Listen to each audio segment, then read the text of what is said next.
सकल घरेलू उत्पाद जी सर। भारत में ये बाजारी दर पे निकाला जाता है, जी सर। जबकि राष्ट्रीय आय की जो परिभाषा है उसके हिसाब से सकल घरेलू उत्पाद जो फैक्टर प्राइसेस हैं, मूल्य है चीज़ों का, उस पे निकालना चाहिए। तो ये दोहरे मापदंड क्यों है? भारत वैश्विक परिभाषा को ना मान करके सकल घरेलू उत्पाद को मार्केट प्राइसेस पे यानी कि बाजारी दर पे क्यों निकाल रहा है? और क्या ये किसी एजेंडे के तहत करा जा रहा है या भारत ये हमेशा से करता आया? सर ये हमेशा से नहीं हो रहा है। इसमें जो सुधार हुए थे 2015 में, जहाँ तक मैं याद कर पा रहा हूँ, तो उसके माध्यम से मुझे लगता है इसको चेंज किया गया था। और अगर सही कह रहे हैं। 2015 से पहले हम किस पे निकालते थे सकल घरेलू उत्पाद? सर उससे पहले फैक्टर कॉस्ट पर निकाला जाता था सर। फैक्टर प्राइसेस, जी फैक्टर कॉस्ट, ठीक है। हाँ, तो अब ये चेंज, मतलब ये परिवर्तन क्यों किया गया? इसका क्या है असर, इम्प्लीकेशंस क्या होंगे, क्यों किया गया?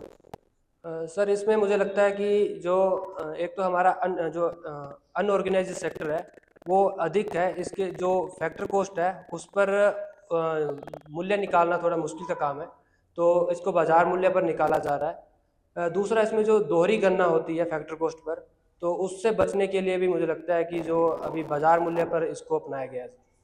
किस प्रकार की दोहरी गणना हो जाती है? डबल काउंटिंग की प्रॉब्लम तो अगर आप मार्केट प्राइस पे निकालेंगे तब भी तो आ सकती है।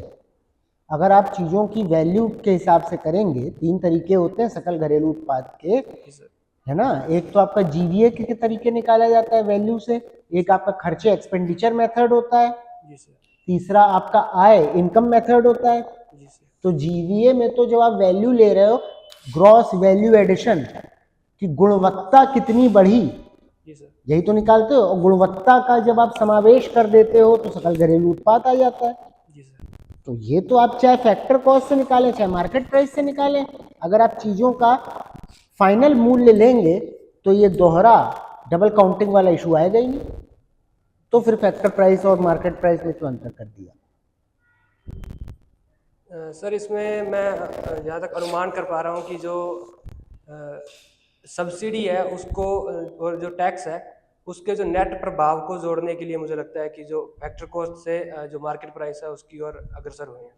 अगर मार्केट प्राइस से आप फैक्टर कॉस्ट में जाते हैं तो जो आप बता रहे हैं इनडायरेक्ट टैक्सेस और सब्सिडी, इनडायरेक्ट टैक्सेस को आपको घटाना पड़ेगा मार्केट प्राइस में और सब्सिडी को जोड़ना पड़ेगा, जिसको नेट इनडायरेक्ट टैक्सेस बोला जाता है, एनआईटी। ठीक है, तो एनआईटी जोड़ दोगे तो मार्केट प्राइस पे आ जाता है, घटा दोगे तो फैक्टर कॉस्ट पे आ जाता है। तो प्रभाव क्या पड़ेगा?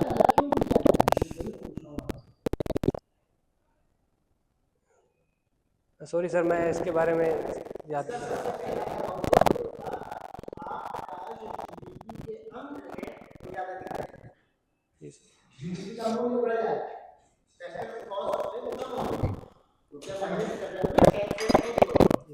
जोड़ा जा रहा है। क्या इसका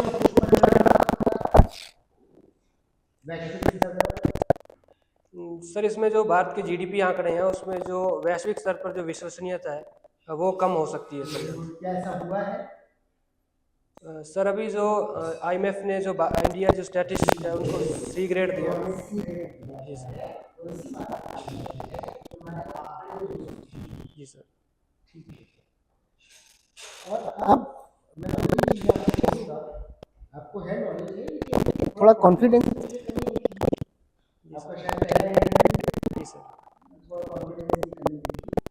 मौक भी पहला है।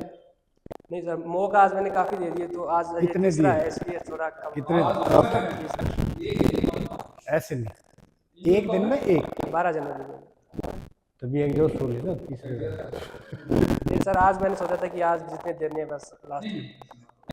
हमेशा मॉक करते हैं, मॉक देते एक वीक पढ़ते फिर मॉक, फिर एक वीक पढ़ते फिर मॉक। तो आप जब आपका रिजल्ट आएगा इससे आपने जी सर, तो आप ऑनलाइन मॉक दे देते। जी सर। एक 8 ऐसे 4-5 दिन पढ़ो फिर मॉक। एक 9 या 10 को दे देना, एक जरूर दे देना, 9th को और देना। और ये तैयारी करके ऐसे नहीं कर दिए, 3 हो गए होगी। जी जी okay, our government part is over, let us discuss the feedback. आपको कैसा लगा? ठीक ठाक लगा सर। Okay, good. पहले दो से बेहतर लगा या उनमें हमारे वाला पीछे है या वो आगे है जो आपने 3 दिन? की परफॉर्मेंस नहीं, इनसे पूछ रहे हैं ना।